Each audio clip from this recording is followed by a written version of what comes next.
Baik, kita lanjut sekarang yang berhubungan dengan jati diri kita.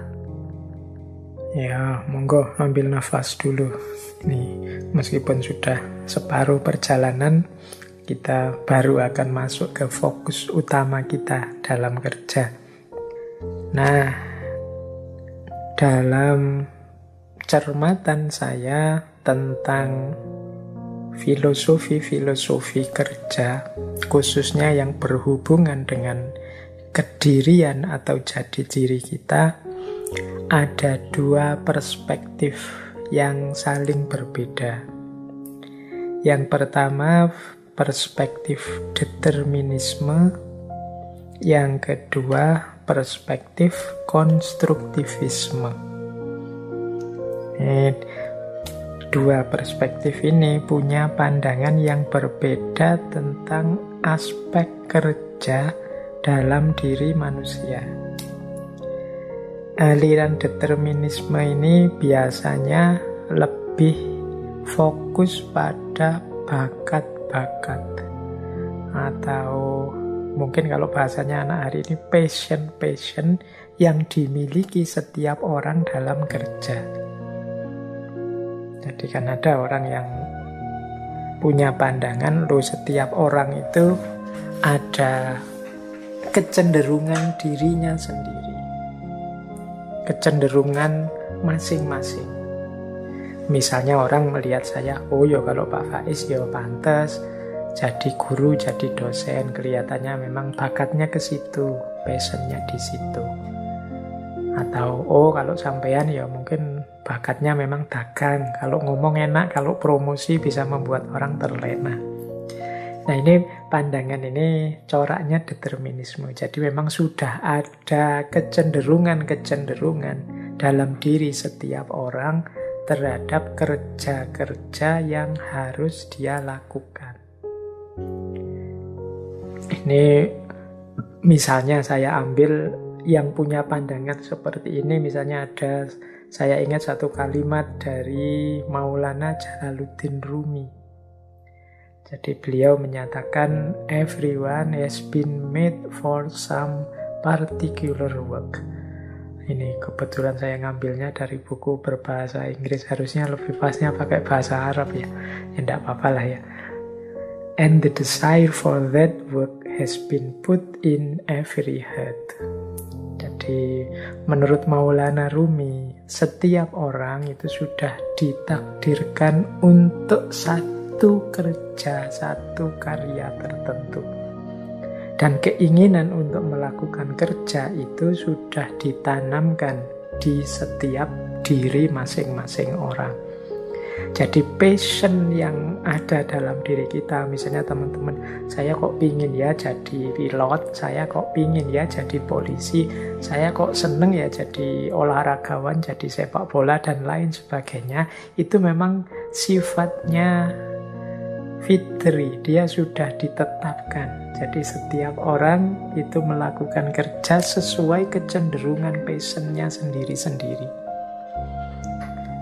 Nah, yang kasihan itu orang yang tidak mampu berjalan mengikuti passionnya ini. Ini kalau bagi orang yang berperspektif determinisme, orang-orang yang kerjanya kok tidak cocok dengan passionnya, ini sulit untuk sukses. Sulit untuk dia berhasil. Ya mungkin jalan, tapi dia tidak nyaman, dia tidak terlalu senang, tidak terlalu suka. Sehingga pada akhirnya tidak memperoleh hasil yang maksimal. Nah, ini yang saya sebut sebagai perspektif determinisme. Nanti ada perspektif yang berbeda, bertentangan dengan pandangan determinisme tadi, yaitu konstruktivisme. Kebalikan dari determinisme, menurut konstruktivisme yang kita sebut bakat lah, passion lah, dan lain sebagainya tadi, itu bukan harga mati, bukan sesuatu yang sifatnya kalau bahasa agama sejak zaman azali, sejak kita belum diciptakan, yang kemudian ditakdirkan pada kita, enggak. Itu sifatnya bisa berubah. Wong itu dulu lahir karena terbentuk oleh situasi dan lingkungan kita. Mengapa kok tadi saya cenderung suka sekali dengan profesi jadi polisi misalnya? Mungkin karena satu waktu kita terpesona melihat seorang polisi, atau kita nonton film polisi-polisi terus kita jadi tertarik. Saya nonton film India yang polisi-polisinya keren-keren misalnya, terus kita wah asik nih kalau jadi polisi kayak di film India tadi misalnya. Terus lahir kesukaan, sehingga secara tidak sadar kita menyesuaikan dengan keinginan kita untuk jadi polisi tadi. Ini persis seperti hukum law of attraction tadi. Jadi kata kelompok konstruktivisme ini bukan takdir atau sesuatu yang harga mati, tapi ini sesuatu yang terbentuk dan bisa dibentuk. Misalnya yang berpikiran seperti ini, saya ambil misalnya gagasan dari Stephen Covey. Ini penulis dari Amerika Serikat yang nulis buku laris sekali yang judulnya The 7 Habits of Highly Effective People. Mungkin teman-teman pernah lihat buku ini ya, terjemahannya juga sudah ada. Nah, menurut Covey misalnya dia bilang, I'm not a product of my circumstances, I am a product of my decision. Aku bukan produk lingkunganku, jadi aku ini tidak hanya produk lingkunganku, tapi hakikatnya aku ini produk dari keputusan-keputusanku. Jadi, ya karena aku memutuskan ingin jadi polisi, aku akan berjuang untuk jadi polisi. Tapi kalau aku mau ganti keputusan juga bisa kok. Itu bukan harga mati. Bisa dibentuk, bisa diatur, bisa ditata. Wong manusia itu tergantung bagaimana dia membiasakan dirinya, bagaimana dia membiasakan hidupnya. Berarti apa? Ya pasti bisa. Kadang-kadang kan kita cita-citanya apa, tapi terus tidak terpenuhi, malah jadi apa. Itu kan tetap kita bisa beradaptasi dan bisa mempush diri kita untuk berprestasi di situ. Lama-lama juga suka juga, lama-lama juga passionnya muncul. Nah ini pandangan seperti ini namanya konstruktivisme. Jadi tidak ada paket baku atau paket jadi bahwa anak ini bakatnya guru. Kalau tidak jadi guru dia tidak akan sukses. Tidak bisa begitu. Kalau memang situasinya ternyata tidak memungkinkan jadi guru, ngelamar kemana-mana kok untuk jadi guru ditolak, akhirnya mau tidak mau jadi petani. Bukan berarti ketika nanti dia jadi petani tidak akan sukses.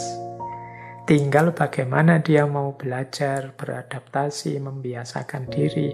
Toh manusia juga homo conquered. Manusia itu makhluk yang mampu beradaptasi. Nah, ini pandangannya konstruktivisme. Saya tidak tahu teman-teman lebih suka versi mana. Kalau teman-teman lebih suka kalimat, ya setiap orang ada bakatnya masing-masing. Berarti kita alirannya determinisme.